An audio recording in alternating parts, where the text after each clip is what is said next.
Hi everyone, Rebecca the Frugal Resinista here, and I'm super excited about today's video because I am partnering with my friend Catherine from Drier Days Art Studio for this video.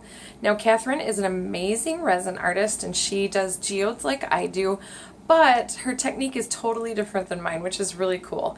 Hers look very elegant and she uses really nice, clean, crisp barriers to make hers. And so, as we talked, we thought it would be fun to challenge each other to do things a little bit differently. So, you guys know I like to pour my resin all over the place. And I am going to challenge you, Catherine, to create a freeform resin geode without all of your barriers.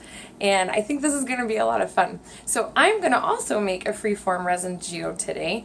And the one I make, then I will show all of you. And then Catherine's going to make a video and she is going to also make the same thing and see how hers turns out. And then she's going to give me a challenge back. So I think it's going to be a lot of fun and we'll get going.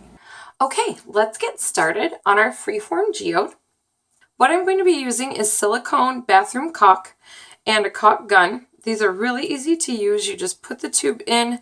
There's a little spot here before you stick it in that you stick the tip in and cut it off. And you set it in here and you just pull on this to make the silicone caulk come out. So I am going to freehand this, but if you're not sure about the shape you want, you can always draw with pencil or something first. What I have here is some parchment paper, and we'll see how well this sticks. I know that parchment paper is not supposed to stick to anything. So we'll see if it sticks to the silicone enough for me to pour without it running underneath. Here we go.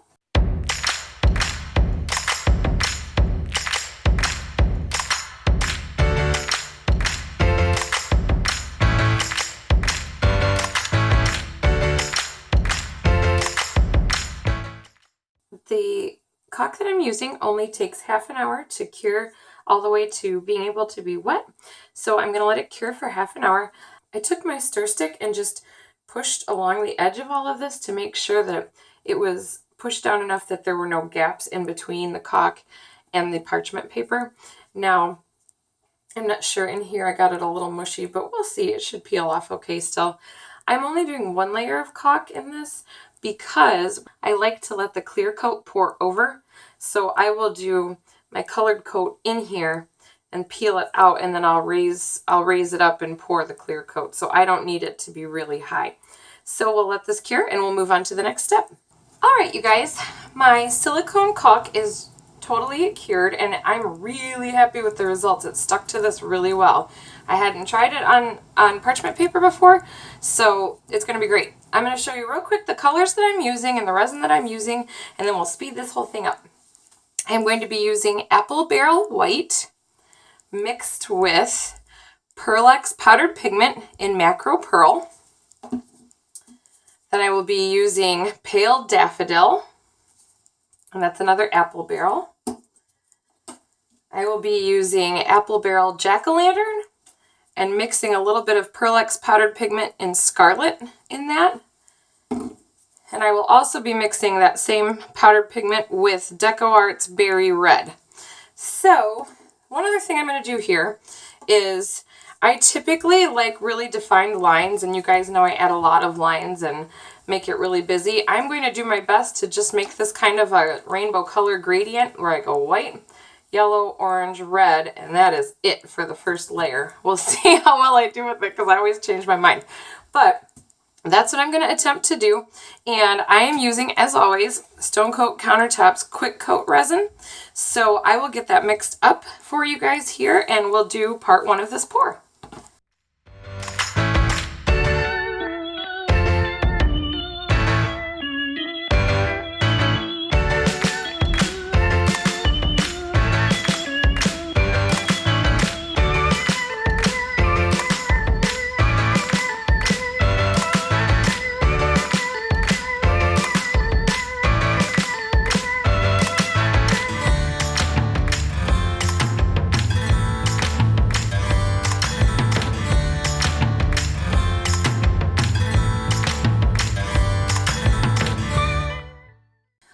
I've got my colors down. I didn't fill this all the way because I don't usually do this, but I'm going to use my hair dryer and blow the colors to mix them a little, and I wasn't sure how far they'd go, and I want the first layer to be thin so that I can paint another layer over it.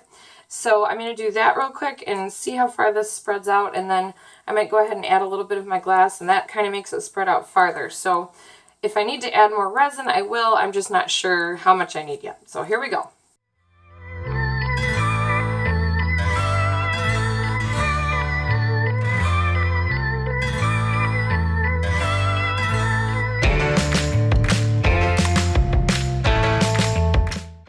I'm getting a little too thin in some spots. Let me pull this back out a little here.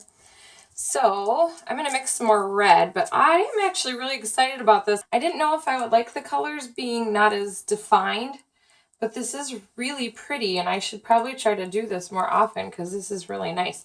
I'm going to mix just a little more red and stick it on the edges now that I know about how much I need, and we'll keep going.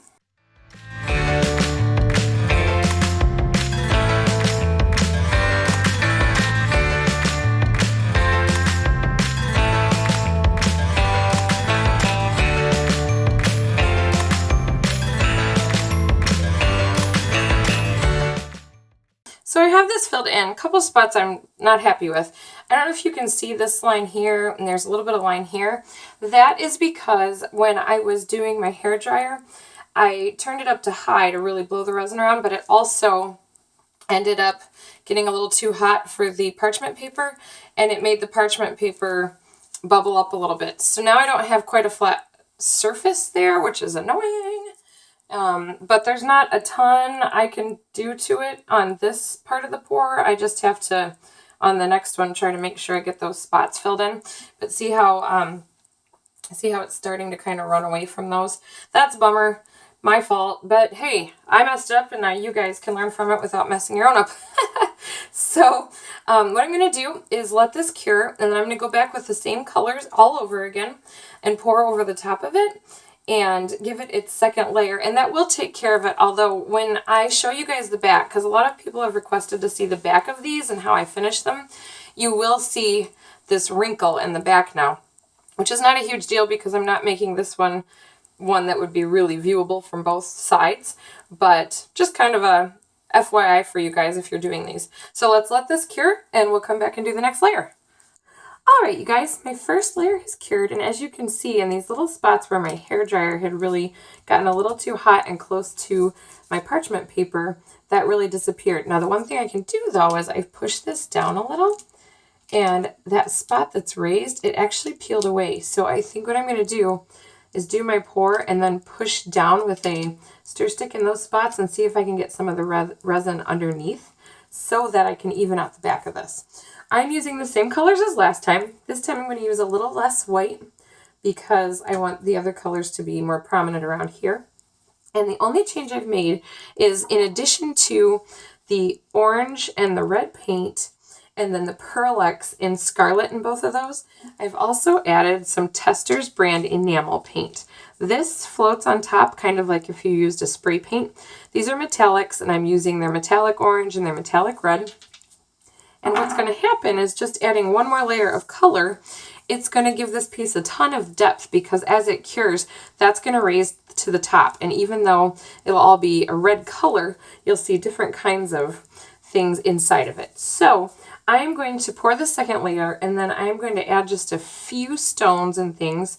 And once that layer is done, we'll take it out of the mold, and I will add some of my crystals around the middle, and then I will show you guys my new edging technique that I'm really excited to share with you. So here we go again.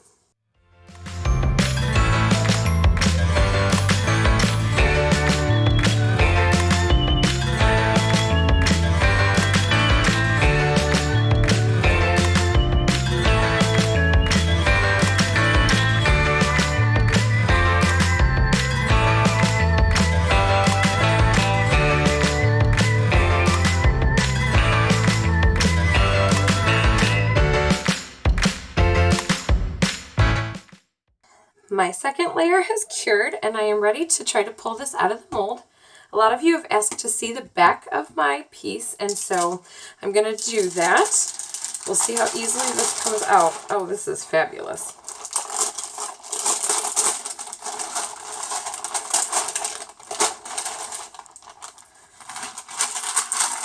So I have not tried this barrier method before, and I have no idea why, because it is not expensive and this is super easy.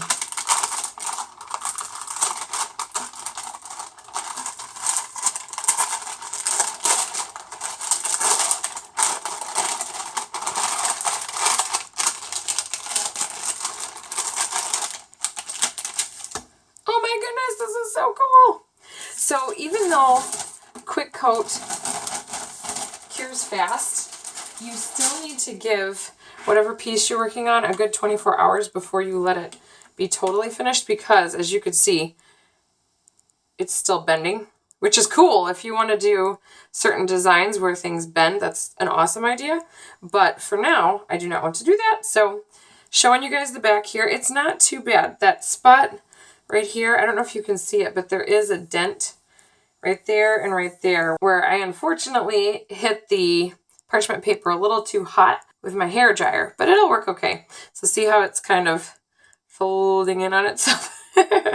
So what I'm going to do next is let this settle real quick here. I am going to draw my acrylic paint pen lines on this, and then I will, from there, start gluing with my glue gun all of my little crystals in here, and I'm going to wait till tomorrow for this to settle so that it stays hard, because then I'll prop it up on some cups and I'll pour my clear coat over everything, and then I will show you guys my edging technique. So let's paint on some lines.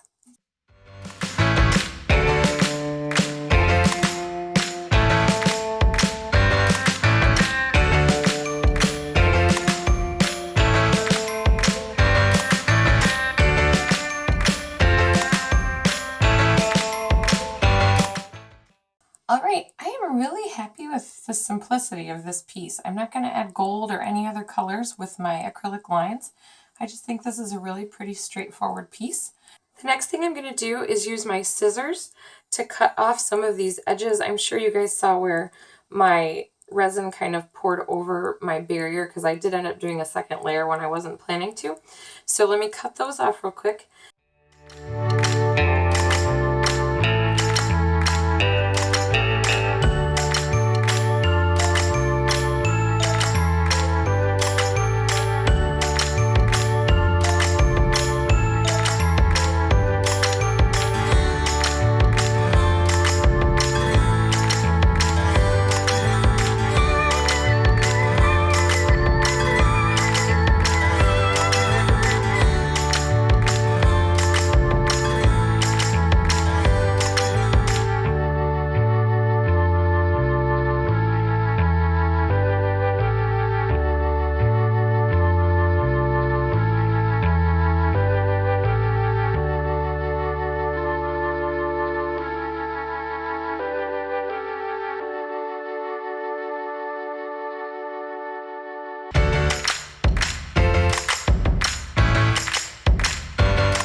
So I ended up putting my crystals on, and then I had a little bit of clear mirror glass left over from Michael's. It was all the little tiny shards, but this is what I saved those for. So I just used a line of glue around the outside edge and sprinkled all the tiny glass shards on. I'm going to let this sit until tomorrow, and then I will tip this sideways and dump it off and pull the parchment paper out from the bottom and prop it up on cups and pour the clear coat over the top. I let this piece sit overnight and cure, and you guys will see when resin is thin, no matter how much it cures, I don't know if you can tell, there's still just a tiny bit of bend to it, but one more layer of my clear coat is going to totally fix that. So what I'm going to do first is flip this over. Sweet! That peeled right off. I wasn't sure what the hot glue was going to do, but it worked great. What I'm going to do now is take a bunch of my already used pour cups. I save all of these to prop up my pieces. And because this is still bendable, it's not super bendy, but it is going to move around. I'm going to use a lot of cups to stabilize the underneath side of it before I pour my clear over the top. And I also have to lay down a new piece of parchment paper and things. So I'm going to get that all set up here for you guys, and then we'll move on to the next part. All right, my parchment paper is down. My cups are underneath. I have a lot of cups, probably I think 8 or 9 under here, because I don't want any spot to start to bend in any direction since this is still pretty thin. So I've got my 2 parts of my epoxy poured, and I'm going to mix them together and start pouring. And then after I've got all of this coated, I'm going to add just a little bit more stones around the edge, and I'm also going to use some of my diamond dust, and I will link you to this product. It just adds a lovely sparkle to what you're doing. I only add it at the end though, because if you add it and then put resin on top of it, it loses its shine. So it's got to sit on top. So we will add some of that as we finish up.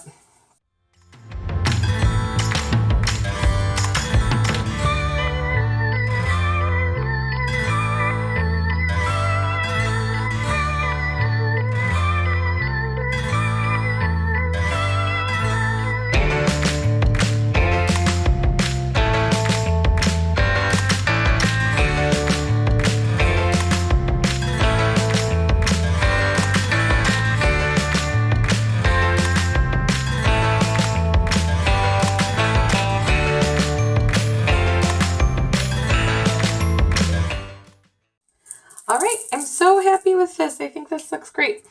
What I'm going to do is hit it one more time with my torch, and then we will let this cure, and I will show you guys how I'm going to do my edges. I am kind of following along in terms of using this diamond dust. I'm following along Erica from Artist Till Death. You have to look up their YouTube channel because they are amazing. I'll link you to them as well as Catherine's channel in my comment section. But she did a Freeform Geode, the first one that I saw. I know other people have done them as well, but the first one I saw done like this was done by Erica.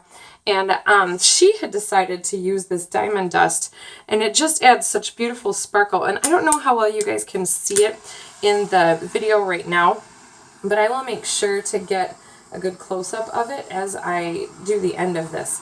So I'm going to hit this with my torch, get rid of the last bubbles, and then we'll let it sit. But this diamond dust just added a really cool effect. And I decided I didn't want to add a whole bunch of glass in this one. I wanted it to be more simple.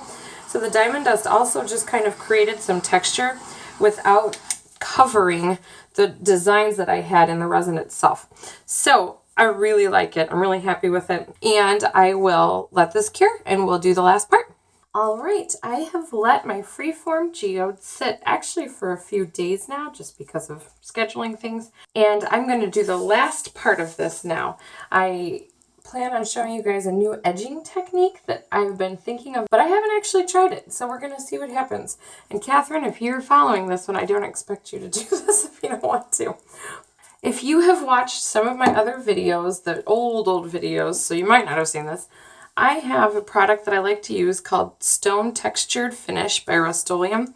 It's actually a spray paint that looks like brown stone when you're finished. And I was thinking, you know, as we have a cut of a geode, it's cut from a stone that would be a regular looking stone, not anything shiny. So I'm going to attempt to spray some of this into my cup and then just paint it around the edge. I thought about taping and spraying, but the edge is really thin, and so I don't know how well that would work. So I'm going to prop this up on a few cups and speed it up and do some painting, and we'll see if it works.